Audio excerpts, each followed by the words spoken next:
Hello, আজকে আমরা English গ্রামারের ট্রান্সফরমেশন অফ সেন্টেন্স শিখব। তো welcome to my channel SIM academy. যদি সিম্পল সেন্টেন্সে উইথাউট দিয়ে থাকে তাহলে আমরা কমপ্লেক্স সেন্টেন্সে কী দিয়ে করব? ইফ অথবা ইট কেস, এবং কম্পাউন্ড সেন্টেন্স আমরা অর দিয়ে করব। তাহলে একটা এক্সাম্পল দেওয়া যাক। Without reading you will fail.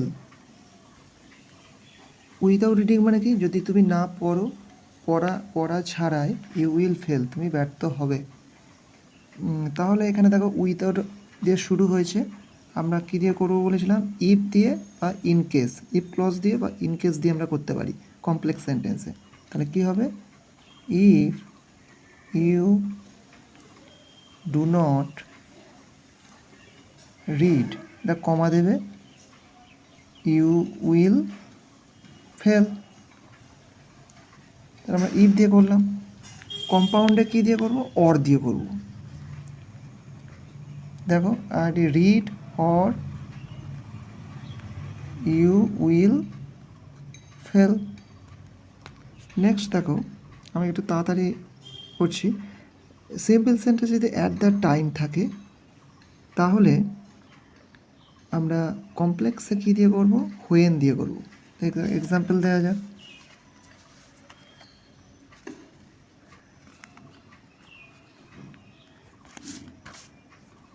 He woke up at the time of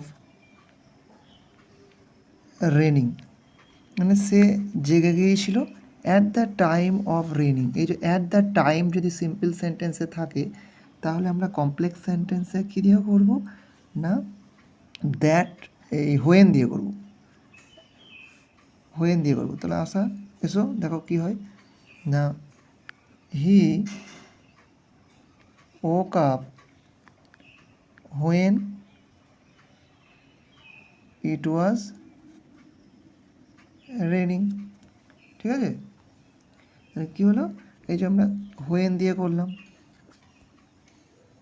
সে জেগে গিয়েছিল যখন এটা বৃষ্টি হচ্ছিল। এটাকে যদি আমরা কম্পাউন্ডে আনি,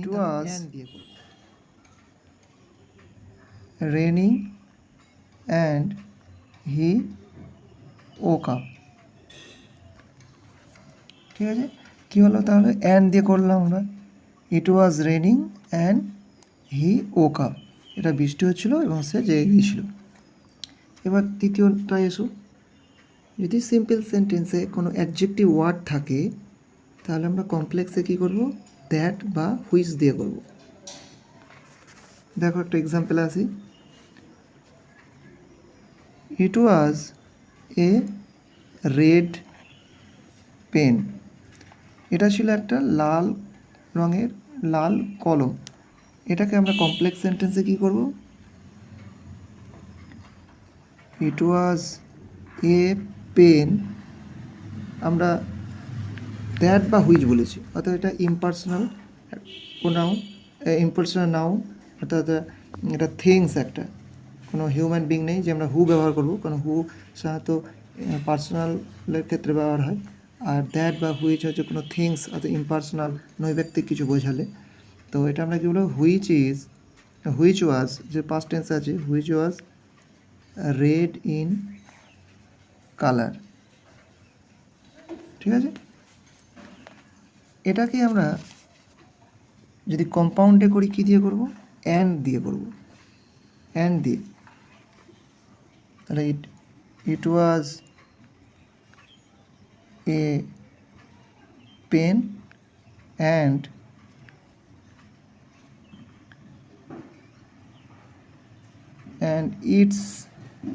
its color was red। এবার ঠিক আছে, আমরা শিখব একটু নেগেটিভ, অর্থাৎ হ্যাঁবাচক থেকে নাবাচক শিখবো আমরা। এসো দেখা যাক। দেখো, যদি অ্যাফার্মেটিভে অনলি বা অ্যালন দিয়ে থাকে, অনলি কিংবা অ্যালোন দিয়ে থাকে তাহলে আমরা নেগেটিভে কি নান বাট ইউজ করব, বা নট মোর দ্যান ইউজ করব, অথবা নাথিং বাট। দেখো এই অনলি বা অ্যালোন যদি অ্যাফার্মেটিভে থাকে তাহলে এগুলো কীভাবে আমরা বিশেষ ক্ষেত্রে ব্যবহার করব, এসো উদাহরণে বোঝা যাক। Rahul can alone help us. দেখো যখন আমাদের ঈশ্বর বা কোনো ব্যক্তি নির্দেশ করলে অনলি থাকলে কি হবে, সেটা উঠে যাবে এবং উক্ত শুরুতে বাক্যের প্রথমেই নান বাদ দিয়ে করব। তাহলে কি হবে, এটা হচ্ছে নেগেটিভ হবে। None but Rahul can help us. দেখো এখানে আমরা কী দিয়ে ব্যবহার করলাম, নান ব্যবহার করলাম। আমি আগেই বললাম যে যদি অ্যালোন থাকে আমরা নান বাট দিয়ে ইউজ করব, নান বাট ইউজ করলাম। নান বাট মানে রাহুল ছাড়া কেউ নয় হেল্প করতে পারে আমাদের। এবার দেখো কখন অনলি থাকলে নট মোর দ্যান হবে, অর্থাৎ যখন কোনো এজ বোঝাবে, এজ বা নাম্বার বোঝাবে, তখন আমরা নট মোর দ্যান ইউজ করব। তাহলে কী হবে, negative Sonia is not more than 18 years old. দেখো এখানে আমরা নট মোর দ্যান ইউজ করলাম, নট মোর দ্যান ইউজ করলাম কারণ এখানে সংখ্যা আছে বলে। তারপরে দেখো এখানে কি বলেছিলাম, যদি কোনো থিংস বোঝায় তাহলে নাথিং বাট ইউজ করব আমরা। তাহলে এক্সাম্পল একটা আছে দেখো, যে সাইদ লাইকস অনলি আইসক্রিম। তাহলে কী পছন্দ করে, শুধু আইসক্রিম পছন্দ করে, এটা একটা থিংস বোঝাচ্ছে। তাহলে এই অনলিটাকে আমরা কী করব না, নাথিং বাট ইউজ করব। তাহলে কী হবে, সাহিদ লাইকস নাথিং বাট আইসক্রিম। ওকে, তাহলে আমরা এখানে কী ব্যবহার করলাম, নাথিং বাট। ঠিক আছে, নেক্সট দেখো, যদি কোনো অ্যাফার্মেটিভ সেন্টেন্সে মাস্ট দিয়ে থাকে, কোনো অ্যাফার্মেটিভ সেন্টেন্সে যদি মাস্ট থাকে, ভালো করে শুনে নাও, তাহলে নেগেটিভ সেন্টেন্স আমরা ক্যান নট বাট ইউজ করব। তাহলে একটা এক্সাম্পল দেওয়া যাক, man must test to his death. মানুষ অবশ্যই কী করবে, স্বাদ নেবে তার মৃত্যুর।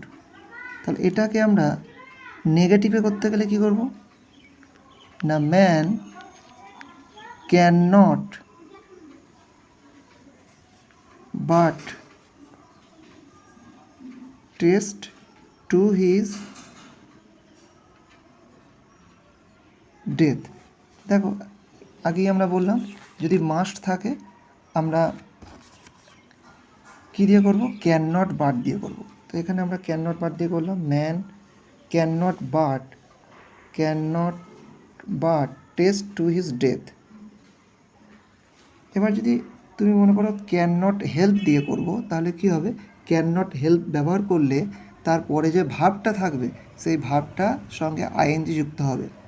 দেখো এখানে একটা এক্সাম্পল দিয়েছি, you must obey your parents. তুমি অবশ্যই মেনে চলবে তোমার পিতামাতাকে। এটা নেগেটিভ করলে কি করব আমরা, ইউ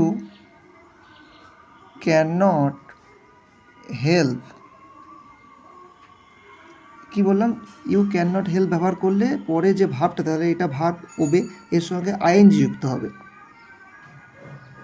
ওবেইং ইউর পেরেন্টস। তাহলে কী হলো, আমরা এই যে মাস্ট আছে অ্যাফার্মেটিভে, এটা নেগেটিভ করলে কী হবে, you can not help use করছি আমরা। You can not help use করলেই বললাম ভার্বের সঙ্গে যে ভার্বটা ব্যবহার করে তার সঙ্গে আইন যুক্ত করতে হবে, ওবেইং ইউর পেরেন্টস।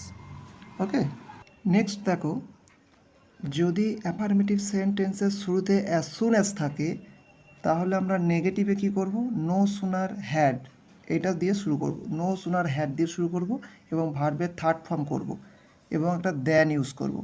দেন নয় কিন্তু, অনেক স্টুডেন্টস কিন্তু এখানে THEN লিখে ফেলে, এখানে THAN হবে দেন। তো দেখো একটা এক্সাম্পলে আসি। As soon as we reach the station the train left. এটা পজিটিভে আছে, এটা নেগেটিভে করতে বললে আমরা নো সুনার হ্যাড, এবার সাবজেক্ট আনবো উই, ভার্বের থার্ড ফর্ম করব reached. No sooner had we reach the station, এবার একটা দেন ইউজ করব, THAN দেন, EN নয় কিন্তু, দেন দ্য ট্রেন লেফট। তাহলে আমরা ব্যবহার করলাম অ্যাজ সুন অ্যাজ যদি পজিটিভে থাকে আমরা নেগেটিভে কী করব, নো সুনার হ্যাড ইউজ করব এবং সাবজেক্ট এনে ভার্বের থার্ড ফর্ম করব এবং একটা দেন আনব। তাহলে no sooner had followed by then. ঠিক আছে, থ্যাংক ইউ, আজকে এ পর্যন্তই। আবার আমরা পার্ট 4 ভিডিও আনবো। এখন আমরা এর পরেও অ্যাফার্মেটিভ টু নেগেটিভ নিয়ে আলোচনা করব।